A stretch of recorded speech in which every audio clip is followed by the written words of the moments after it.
नमस्कार, India TV के speed news health conclave में आपका स्वागत है। और आज हम बात करेंगे हेल्थ से जुड़ी, आपकी सेहत से जुड़ी तमाम बातों को लेकर। लाइफस्टाइल में जो बदलाव हो रहे हैं पिछले कुछ सालों में, उसमें क्या कुछ हमारी सेहत पर असर हो रहा है, इस सब को लेकर हमारे साथ बात करने के लिए प्रोफेसर प्रशांत कुमार पात्रा जी हैं, जो कि डीन हैं SCRI के। और साथ ही हम उनसे जानेंगे कि तमाम जो डिजीज़ हैं वो कैसे युवाओं को प्रभावित कर रही हैं और हमें प्रभावित कर रही हैं। सर, आपका बहुत बहुत स्वागत है इंडिया टीवी की स्पीड न्यूज़ में। Yeah, I am Professor Prashant Kumar Patra. I am Dean Sponsored Research and Industrial Consultancy, Shiksha Anusandhan University, Bhubaneswar. I have the specific passion towards the health education, medical facility and medical. So we have that our university ये NIRF ranking 14th है और जो medical college है उसका NIRF ranking है 21st.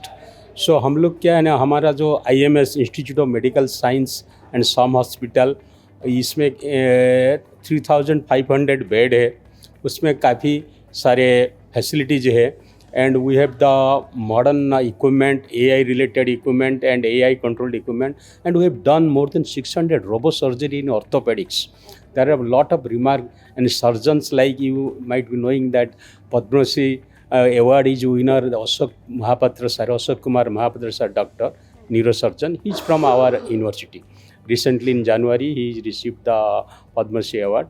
And we have another hospital, some corporate hospital, that is some Ultimate and Medicare, that is corporate and modern facilities are there. And it has got 575 bed. And we have got so many ICUs are there. And during COVID, हम लोग कितने सारे 50,000 लोग को Covid में free करके उनको service दिया और 10 कोविड हॉस्पिटल बनाया, ICU बनाया। और ये पहला फेज़, फर्स्ट फेज़ कोविड में 2341 बेड बनाए थे एंड सेकंड फेज़ में 2223 बेड बनाए और थर्ड फेज़ में 1937 बेड बनाए थे। उसमें ICU है और DCU है। And then we have also other facilities, like we have the very modern equipment. And see, you cannot imagine that a baby weighing 680 grams recently in January, just 26 weeks, our doctor could make her survive, and the parents were really hopeless, and now they are so happy कि we kept the baby 26 weeks and 680 gram in NICU, neonatal ICU. And उसके बाद 3.5 months continuous trial, testing, everything. Then finally she could recover. Similarly, recently in March also, a baby weighing 2 kg was put also in NICU. He has a diaphragm problem, heart problem. And then उसके बाद वो ठीक हो गए। वो सब contribution, paediatrics department, medicine department, other departments, so many facilities are there. And also Covaxin trial we have done, first phase, second phase, third phase, वो तीनों का ट्रायल किया था। ICMR recommended, Indian Council of Medical Research recommended in Odisha our SUM IMS and SUM hospital as the only institute to have a trial. इसके बाद second phase में Covovax also, second phase and third phase we made the trial, and also third phase of Corvovax medicine we did. And chikungunya virus was also tested by our IMS Som hospital, and it was by the sponsored by Bharat, Biotech International Limited, Telangana, Hyderabad. So वो लोग service देते हैं, बहुत अच्छा लग रहा है। Yes sir, बिल्कुल। जैसे आपने बताया कि कोविड में आपने बहुत काम किया, आपके इंस्टीट्यूट ने बहुत सारे रिसर्च किए, कोवैक्सीन और तमाम मेडिसिन को लेकर रिसर्च होता है। आफ्टर कोविड अगर हम बात करें तो अभी लोगों की सेहत पर कोविड का क्या असर हो रहा है?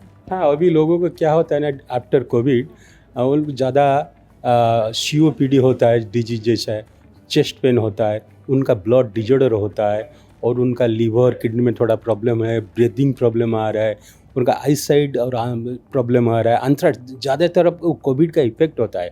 हम लोग स्टडी किए और रिसर्च कर रहे हैं और डॉक्टर लोग ने बताया कि ये कोविड का इफेक्ट है, लेकिन हम लोग कैसे उसको निकालेंगे वो सोच के थोड़ा थोड़ा काम कर रहे हैं और दे रहे हैं।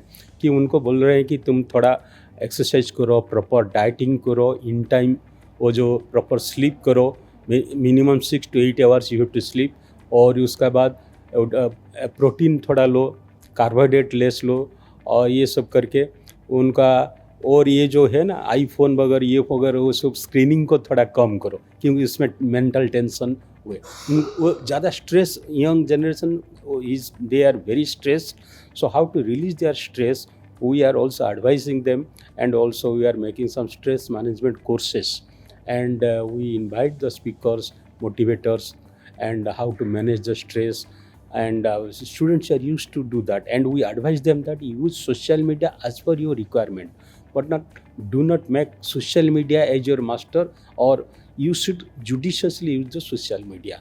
You can get all information, beyond that you do not do, because your brain will be activating throughout the social media. Similarly, internet use judiciously and have patience. Do not be impatient. This young generation, yeah. ये young generation हाँ। तो impatient होती ही है। आप देखिए reels का ज़माना है, मतलब रील्स के टाइम में क्विक इन्फॉर्मेशन चाहिए, क्विक एंटरटेनमेंट चाहिए, हर चीज़ क्विक चाहिए, मतलब एक चीज़ पे लॉन्ग टाइम कंसिडर ये लोग नहीं कर पाते हैं।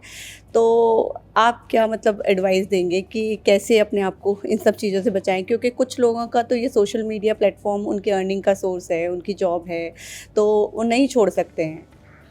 या ये बात सही है, लेकिन हम लोग करेंगे क्या, मतलब हम लोग यूज़ करेंगे, लेकिन दिन भर नहीं, रात भर नहीं, हम लोग जुडिशियसली, एज मैंने जैसे पहले किया, जुडिशियसली आप डिसाइड कर लो कि किस सोशल मीडिया को मैं यूज़ करूँगा, किसको किसको जितना है। बाकी थोड़ा एंटरटेनमेंट आप देख सकते हैं, लेकिन उसको हैबिट मत बनाइए, और एक्सरसाइज थोड़ा करो, डाइटिंग थोड़ा कंट्रोल करके लो, and also you have the study of a newspaper, TV थोड़ा देखो, and you activate your brain. See, your brain is the masterpiece, is the computer of the human being is the brain. Like हम लोग artificial intelligence use करते हैं हमारा hospital में, हम लोग उसको बोलते हैं कि AI हमारा अंदर में जो है ये है, brain is the super computer.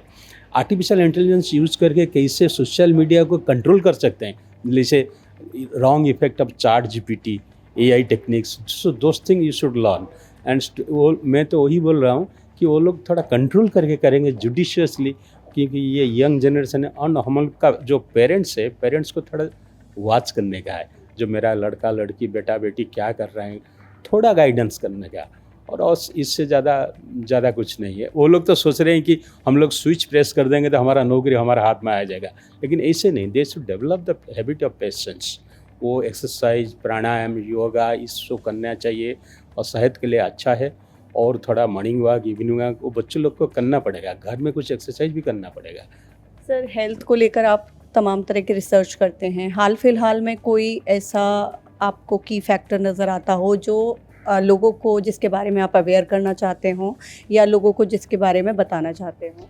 या देखिए, हम लोग जो है रिसर्च में फाउंड किया है, रिसर्च में देखे, जो पार्किंसन प्रॉब्लम होता है ना, उसमें एज का कोई इफ़ेक्ट नहीं है, उसमें यंग एज में, मिडिल एज में, ओल्ड एज में हो सकता है। हम लोग को एक डीप ब्रेन लैप्रोस्कोपी करके वो पार्किंसन प्रॉब्लम को सॉल्व किया है, वो एक यूनिक फीचर है। दूसरा एक है जो हमारा होता है पुणे टेक्नोलॉजी कुछ यूज करके, वो कैंसर इन ब्रेन कैंसर को उसको भी कंट्रोल किया है। और ये जो है ना ब्लड कैंसर भी हम लोग कुछ रिसर्च करके निकाले, और and we could do the good thing for controlling the blood cancer also. So cancer का ऊपर काफ़ी सारे रिसर्च करके उनका कुछ न्यू टेक्निक यूज़ किए, और ये जो लीवर ट्रांसप्लांटेशन हुए वो सब करके हम लोग मॉडर्न टेक्निक यूज़ किए, और काफ़ी बेनिफिट भी, पब्लिक लोग बहुत खुश होते हैं। हमारा जो हॉस्पिटल है ना, वो लोग ऐसे यूज़ करते हैं कि हम लोग जो नॉमिनल रेट, मतलब बेड इज़ टोटली फ्री, जो इंडोर पेशेंट है बेड इज़ टोटली फ्री, और जो आईसीयू में है उनका बेड चार्ज एट पर विद द गवर्नमेंट रेट जितना है, और डेली कम से कम 5,000 से 6,000 आ जाते हैं ओपीडी पेशेंट, उनको तो फ्री में हम लोग ट्रीटमेंट करते हैं। मेडिसिन एआई का आप जिस तरीके से यूज़ का बता रहे हैं, एआई से कैंसर डिटेक्शन मतलब कितना सक्सेसफुल है? हाँ, यह तो बहुत अच्छा है, क्योंकि देखिए हम लोग एआई यूज़ करके जो कैंसर डिटेक्शन करके उसका सक्सेस रेट, मैं तो बोल रहा हूँ 80 to 90% सक्सेस रेट है, क्योंकि artificial intelligence technique through using the proper machine, अगर आपको सही तरीके से यूज़ कर सकते हैं तो अच्छा है, अगर उसका गलत तरीके से यूज़ करेंगे तो अच्छा नहीं होगा। क्योंकि हम लोग क्या करते हैं ना, आर्टिफिशियल इंटेलिजेंस वो डाटा को लेके डाटा सिमुलेशन करके न्यू टेक्निक, नया नया टेक्निक निकाल के एआई का द्वारा हम लोग उसको ठीक करते हैं। और हमारा जो मशीन है वो भी एआई रिलेटेड है। We have some AI related machines and modern instruments, like you say we have got 18 numbers of modular OPD, and also we have the 128 slices CT scan, and we have PET CT scan, and we have also SPECT gamma camera. All such are all using the AI techniques, costly equipments and also modern equipments. So sir, robotic surgery की आपने जिक्र किया। Robotic surgery मतलब आपके hospital में बात करें तो किस किस चीज़ की रोबोटिक सर्जरी आप लोग प्रोवाइड कराते हैं? या जनरली ऑर्थोपेडिक्स डिपार्टमेंट में हम लोग किए रोबोटिक सर्जरी। और रोबोटिक सर्जरी हम लोग का जो डॉक्टर्स है वो है 10 से 12 डॉक्टर जो रोबोटिक सर्जरी में एक्सपर्ट है। वो लोग उनका नी ऑपरेशन और हाथ में जो ऑपरेशन है और ये जितने सारे ऑर्थो से रिलेटेड है वो सब रोबोटिक सर्जरी के उनका एक उनको बहुत अच्छा लग रहा है। और सक्सेस रेट भी 90% सक्सेस है रोबोटिक सर्जरी। उसमें क्या होता है, पेशेंट को ज़्यादा दिक्कत नहीं होता है और डॉक्टर लोग को नया नया करने का सीखने का तरीका भी मिल जाता है और सक्सेस रेट भी होता है। वो धीरे धीरे बढ़ता चल रहा है। और रोबोटिक सर्जरी है वो हमारा एक मेजर फैशन हो गया और हम लोग करते ही रहते हैं और डॉक्टर लोग को मज़ा भी लगता है। सर, इसके अलावा अगर बात करें डायबिटीज़ यंगस्टर्स में बहुत ज़्यादा हो रही है क्योंकि लाइफस्टाइल ख़राब है तो उसका इम्पैक्ट हेल्थ पे पड़ रहा है और इंसुलिन और ब्लड शुगर की प्रॉब्लम होने लग रही है। तो इसको लेकर आप क्या एडवाइस देंगे यंगस्टर्स को? किन चीज़ों का ख्याल रखें, किन चीज़ों से बचें, कैसी लाइफस्टाइल अपनाएं जिससे डायबिटीज़ या टाइप 2 डायबिटीज़ का खतरा कम हो? या मैं तो ये कहूँगा कि यंगस्टर लोग ज़्यादा कार्बोहाइड्रेट नहीं खाना चाहिए, प्रोटीन खाना चाहिए, डाइटिंग में आ जाइए और टाइमिंग ठीक रखिए। मतलब सुबह 8 से 9 बजे तक आप लोग ब्रेकफास्ट लीजिए, 1 से 2 बजे लंच लीजिए, फिर शाम को 5 से 6 बजे कुछ लेके चाय बिस्कुट लेके और फिर 8 बजे के अंदर डिनर ख़त्म करना और 6 से 8 घंटा आपको कम से कम सोना है। अगर ये डाइटिंग ठीक रखेंगे थोड़ा कंट्रोल होगा। आप लोग सोच रहे हैं कि प्रोटीन कैसे मिलेगा। प्रोटीन आप दाल जैसे लेते हैं लेकिन ज़्यादा नहीं, दाल ज़्यादा नहीं, चिकन खा सकते हैं, मटन खा सकते हैं, लेकिन थोड़ा कंट्रोल। चिकन खाएंगे तो 1-2 पीस खाएंगे। तो ये से डाइटिंग से एक है। और दूसरा है कि आप मैंने जो बोला सोशल मीडिया आप देखिए उधर जुडिशली 2-3 घंटा यूज़ करिए आपका स्टडी के लिए, क्योंकि आपका इंटरनेट इन्फॉर्मेशन के लिए टीचर लोग जो पढ़ाए उसको देखने के लिए वो भी देखिए। और हमारा पेरेंट्स थोड़ा कॉन्शियसली रहेंगे, देखेंगे मेरा बच्चों को, थोड़ा गाइडेंस वॉच करेंगे क्या कर रहे हैं क्या नहीं कर रहे हैं उसको थोड़ा देखना चाहिए। पेरेंट्स लोग को हमको सोचना चाहिए जो सब जिम्मेदारी हम लोग शिक्षक और शिक्षयित्री के ऊपर नहीं देना चाहिए। तो so students they should think, young generation, what happened after COVID, their patience level has gone down, students and also young generation. So उनको उनका impatience इतना होता है कि they should meditate, they should do some good exercise का तरीका सीखना पड़ता है। और कैसे करेंगे, 15 मिनट 20 मिनट करेंगे तो बहुत अच्छा है। और ये उनका जो स्ट्रेस लेवल है, स्ट्रेस मैनेजमेंट कैसे करेंगे, वो एक सेशन है हम लोग का दे रहे हैं स्टूडेंट लोग को, स्ट्रेस मैनेजमेंट सेशन। उससे थोड़ा अटेंड करके थोड़ा अच्छा करेंगे, नहीं तो कुछ सीखते पाएंगे। Thank you so much sir. Youngsters को सबसे ज़्यादा ध्यान अपनी लाइफस्टाइल पर देना चाहिए क्योंकि जितनी भी बात निकल कर यहाँ सामने आई है सारी बीमारियों की जड़ उनकी लाइफस्टाइल है। ख़राब लाइफस्टाइल की वजह से उनकी सेहत पर असर पड़ता है और आफ्टर कोविड जिस तरीके से युवाओं में इम्पेशेंट होने की आदत बढ़ रही है, वो ज़रा सी बात पर एग्रेसिव हो जाते हैं, गुस्सा करने लगते हैं। इन सब का ख्याल रखते हुए अपनी लाइफस्टाइल को अगर आप सुधार लेते हैं तो आप एक हेल्दी इंसान बन सकते हैं।